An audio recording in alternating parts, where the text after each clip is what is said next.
유족들이 모이면 안 되는 것입니까? 유족들이 무슨 반정부 세력도 됩니까?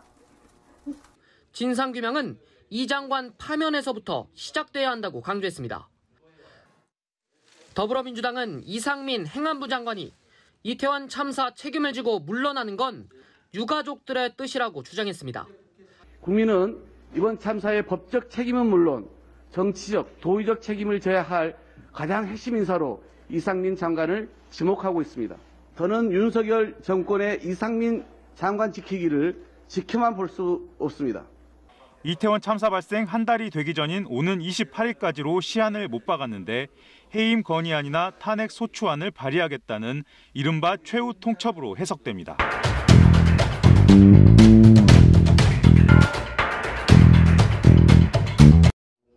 이상민 장관은 어제 중앙재난안전대책본부 브리핑에서 경찰력 대비가 미흡했다는 취지의 질문에 대해 이렇게 반박했습니다.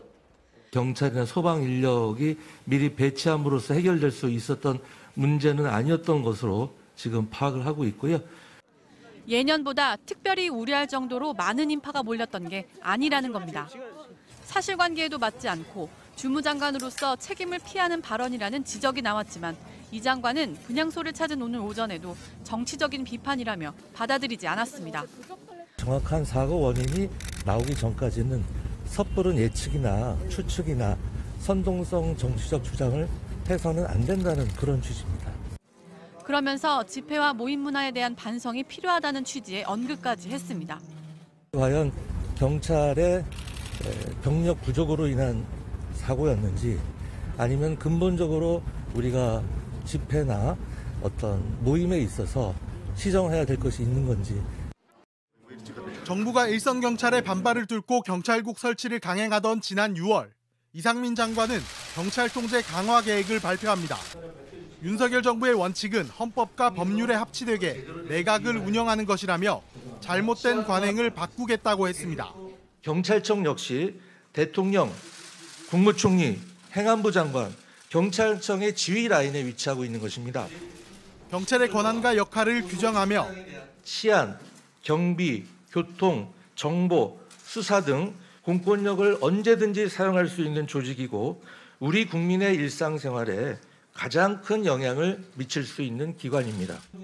행안부가 지휘 관리하지 않으면 직무유기라고 했습니다. 경찰이 알아서 잘 할 것이라고 막연히 기대하면서 손 놓고 아무 일도 하지 않는다는 것은 행안부의 직무유기입니다. 특히 치안과 소방에 관한 일은 중요하기 때문에 장관 자신이 관장하는 업무라고 했습니다. 경찰청과 소방청을 통해서 관장하도록 하고 있습니다. 국어를 할 수 있는 사람이라면은 여기서 이 사무관장의 주체가 누구인가는 바로 명백하게 해서 그동안 담당자들이 잘못했다고도 말했습니다. 오히려 두는 것이 마땅한 것입니다. 그동안 담당자들이 직무를 게을리한 것입니다. 그러나 이태원 참사 당시 행안부는 112 신고 내용을 전파받는 시스템이 없어서 경찰로부터 신고 사항을 전달받지도 못했습니다. 또 이 장관은 대통령보다 참사 보고도 늦게 받았습니다. 정부는 그동안 경찰의 책임을 엄중히 묻겠다는 입장만 여러 차례 냈습니다. 경찰의 부실 대응에 대한 행안부 장관의 책임을 묻자 이상민 장관은 자신이 경찰을 지휘할 근거가 없다고 줄곧 답변했습니다. 행안부는 경찰청을 지휘 감독합니까 안 합니까? 지휘 감독 권한이 지금은 없습니다. 현재. 지휘 감독 권한이 없어요? 네, 없습니다. 경찰로부터 치안 관련 보고를 받은 적도 없다고 했습니다. 지금까지 치안에 대해서 상세하게 보고받거나 지시한 적이 없었죠, 지금까지는. 예, 없었습니다. 문제가 가장 총체적인 책임이 있다라고 하는 행안부 장관의 집무실에 대한 압수수색은 없었고, 그리고 현장 용산소방서 현장에 방문해 보니 아직도 여전히 현장 대원들을 탈탈 털듯이 일일이 지금 현장 압수수색을 하고 있고, 하다못해 개인이 휴대한 무전기까지 지금 전부 다 압수수색을 해서 소방을 어떻게 한번 짜맞추기식 수사 아니냐, 그런 생각이 듭니다. 이태원 참사 유족들이 서로 아픔을 보듬을 수 있도록 다리를 놔주자는 겁니다. 유족들 중에서는 나와 같은 아들과 딸이 사망한 다른 부모들을 좀 만나보고 싶고 그리고 앞으로 어떻게 해야 되겠는지 상의하고 싶고 그러겠다고 합니다. 이 장관은 유족들이 원한다면 가능하긴 하겠지만 지금 당장은 어렵다고 선을 그었습니다. 행안부의 유족의 연락처는 물론 명단도 없다는 게 이유였습니다. 저희가 지금 그 자료를 갖고 있지는 않습니다. 누가 가지고 있습니까? 그건 한번 파악을 해봐야 될 것 같습니다. 당연히 갖고 있어야 할 정보가 없다는 게 이해가 가지 않는다는 반응에 이 장관은 발끈하더니 아니 실제 안 가지고 있는 거를 그렇게 윽박지른다고 제가 정보가 저절로 생깁니까? 급기야 왜 자신의 말을 믿지 않느냐며 억울함까지 토로했습니다. 기본적으로 의원님들께서는 국무위원이 하는 말을 왜 그대로 받아들이지 않으시고 자꾸 거짓말을 한다고 그렇게 생각하는지 모르겠습니다만 그런데 이 장관 설명과 달리 행안부는 유가족의 명단과 연락처를 갖고 있었던 것으로 확인됐습니다. 참사 이틀 뒤 서울시가 희생자 명단과 유가족 연락처 등을 엑셀 파일로 정리해 재난안전주무부처인 행안부에 전달한 겁니다. 유가족 정보가 빠진 자료도 일부 있었지만 대부분은 유족의 이름 또는 사망자와의 관계, 그리고 연락처를 포함하고 있었습니다. 심지어 행안부는 이 자료를 바탕으로 유가족들을 찾아내 지방세를 감면해주는 데 활용하기도 했습니다. 참사 직후부터 행안부 실무자는 유가족 정보를 서울시와 적극적으로 공유하고 있었는데 정작 장관만 그 사실을 몰랐던 셈입니다. 왜 국무위원을 못 믿느냐고 큰 소리를 쳤지만 실태 파악조차 제대로 하지 못했던 이상민 장관. 참사 대응 과정에서 논란이 되는 발언을 여러 차례 내놓으며 잇따라 구설에 오른 데 이어 다시 한번 신뢰에 흠결을 남기게 됐습니다. 마주보고 한 인터뷰가 아니라 문자 메시지로 인터뷰를 하는데요. 이렇게 누군들 폼나게 사표 던지고 이 상황에서 벗어나고 싶지 않겠나 이렇게 썼거든요.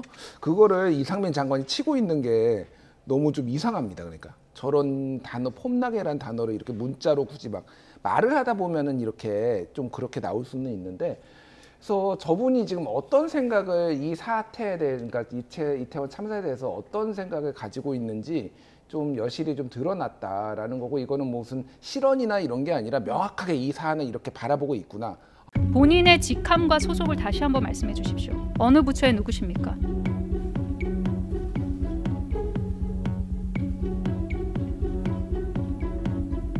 모르세요?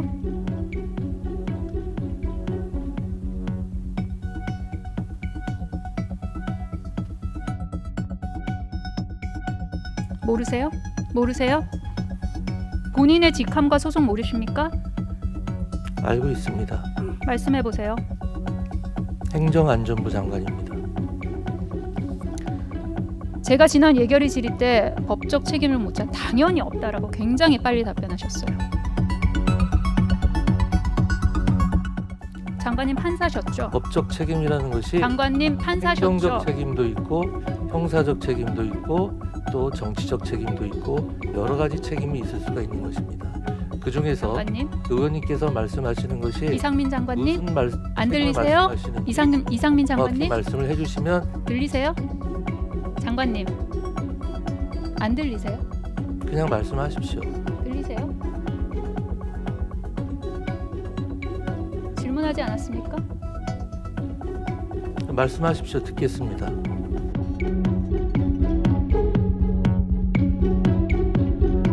가장 높은 자리에서 가장 큰 책임을 져야 할 고위공직자는 나 혼자 좀 살아보고자 추태를 부리고 있습니다. 법적인 책임을 어떻게든 회피하고자 발악을 하고 있습니다. 부모로부터 배우고요. 적절한 상황에서 사회적인 인터랙션을 통해서 길러지는 겁니다.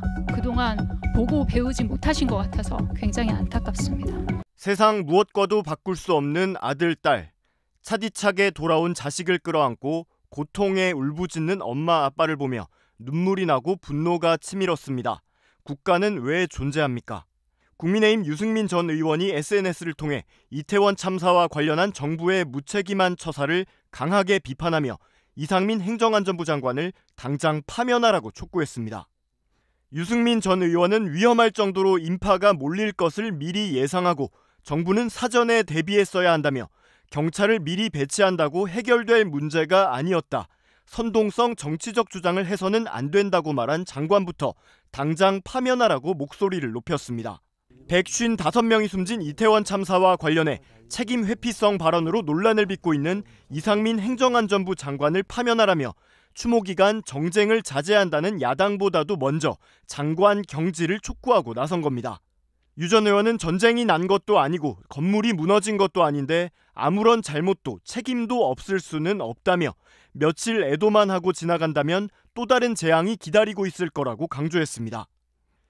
그러면서 나 자신이 내 자녀가 그날 그 자리에 있었다고 생각한다면 대한민국이 무엇을 해야 할지 명확해질 것이라며 그렇게 하는 것만이 세상을 떠난 젊은 영혼들과 그 가족들을 위해 살아남은 우리가 진심으로 해야 할 책무라고 덧붙였습니다.